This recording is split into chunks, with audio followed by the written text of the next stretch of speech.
இப்போ நம்ம என்ன பார்க்க போகிறோம்னா நம்ம விஜிஎஸோட மில்கிங் மிஷின் தான் பார்க்க போகிறோம். மில்கிங் மிஷினில் என்னென்ன இருக்குது அப்படின்னு சொல்லிட்டு நம்ம தெளிவாக பார்க்க போகிறோம் இந்த வீடியோவில். இப்போ மில்கிங் மிஷின் எடுத்திங்கன்னா ஒரு ப்ரெஷர் கேஜ் வந்துடும், ஒரு ரெகுலேட்டரு, ஒரு என்ஆர்வி. இது என்ஆர்வி எதுக்குன்னா நிறைய பேருக்கு தெரியாதவே இருக்குது இது என்ஆர்வி எதுக்காக யூஸ் ஆகுது அப்படின்னு சொல்லிட்டு.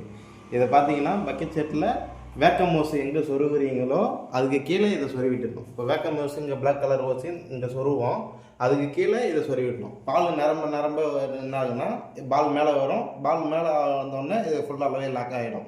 அதனால் உங்களுக்கு மோட்டருக்கு பால் போகிற பிரச்சனை வராது. நிறைய பேர் வர கம்ப்ளைண்ட்டே அதுதான், மோட்டருக்கு பால் எடுத்துகிட்டு போயிடுறாங்க அப்படின்னு சொல்லிட்டு. அப்புறம் பார்த்தீங்கன்னா ப்ரஷ்ஷு. இந்த ப்ரஷ் எதுக்காக பார்த்தீங்கன்னா லைனரை க்ளீன் பண்ணதுக்கு. இந்த லைனரில் இப்படி தான் விட்டு க்ளீன் பண்ணோம்.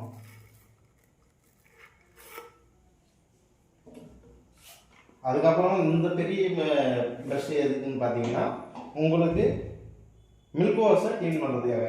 இப்போது இந்த மாட்டி இருக்குது பார்த்தீங்களா, இந்த மில்க் ஹோஸு, இந்த மில்க் ஹோஸை கட்டிட்டு இந்த மில்க் ஹோஸில் ஃபுல்லாக விட்டுட்டு ஒரு லைட்டாக ரொட்டேட் பண்ணிங்கன்னா உங்களுக்கு மில்கிங் உள்ளே எவ்வளோ கறந்து முடிச்சிட்டா பேருக்கு இதை க்ளீன் பண்ணுறதுக்கு உங்களுக்கு யூஸ் ஆகும். இது ரெண்டு பக்கமும் பிடிச்சி கழட்டி உங்களுக்கு யூஸ் பண்ணுங்க. இதுதாங்க பல்செட்டர். இதுதான் முக்கியமான. இப்போது இந்த மில்கிங் மிஷினே ஃபுல்லாகவே முக்கியம் கிடையாது, இந்த ஒரு பொருள் தான் மெயினான முக்கியம். இதுதான் நம்மளுக்கு அந்த மாட்டு மடியில் மசாஜ் டைப்பில் உங்களுக்கு யூஸ் ஆகிறது. இதுதான் 60-40ன்ற ஒரு 60-40ல் உங்களுக்கு இது ஒர்க் ஆகும். இந்த பக்கம் 60 தள்ளி விடும், அந்த பக்கம் 40 தள்ளி விடும், அந்த ஒரு கான்செப்டில் தான் இது ஒர்க் ஆகுது.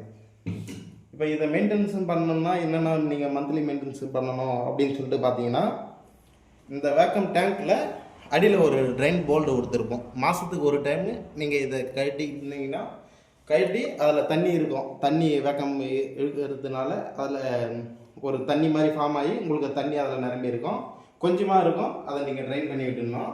அதுக்கப்புறம் பார்த்தீங்கன்னா இதுதான் உங்களுக்கு மோட்டரில் எவ்வளோ ஆயில் ஊற்றிருக்கோம் அப்படின்னு சொல்லிட்டு பார்ப்போம். இப்போ 140 ml தான் இது ஃபுல்லாகவே பிடிக்கும். இப்போ அது இதில் உங்களுக்கு ட்ரான்ஸ்பரண்ட்டாக வெளியே தெரியும் எவ்வளோ ஆயில் இருக்குது அப்படின்னு சொல்லிட்டு. நீங்கள் அதுக்கேற்ற மாரி நீங்கள் மாதத்துக்கு ஒரு டைம் இந்த ட்ரைன் போல்டை கட்டிட்டு நீங்கள் ஆயில் சேஞ்ச் பண்ணிக்கலாம். திருப்பி இதை மாட்டிக்கணும். உங்களுக்கு 1 லிட்டர் ஆயில் பாக்கெட்டு நாங்கள் ஃப்ரீயாகவே கொடுத்துடுவோம்.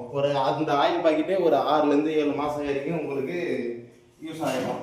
நாங்கள் இப்போ கொடுக்குற பொருளுக்கு உங்களுக்கு ஒரு 1 இயர் வரைக்கும் எந்த ஒரு கம்ப்ளைண்ட்டுமே வராது. அப்படி கம்ப்ளைண்ட் வந்தோம் அப்படின்னா மோட்டர் நாங்கள் ரீப்ளேஸ்மெண்ட்டாகவே பண்ணி கொடுக்குறோம். சின்ன மைனர் ப்ராப்ளம் அப்படின்னு சொல்லிட்டீங்கன்னா நாங்கள் அதை சரி பண்ணி கொடுத்துருவோம். அப்படி மோட்டரே இஷ்யூ அப்படின்னு சொன்னீங்கன்னா புது மோட்டராகவே நாங்கள் கொடுத்துருவோம்.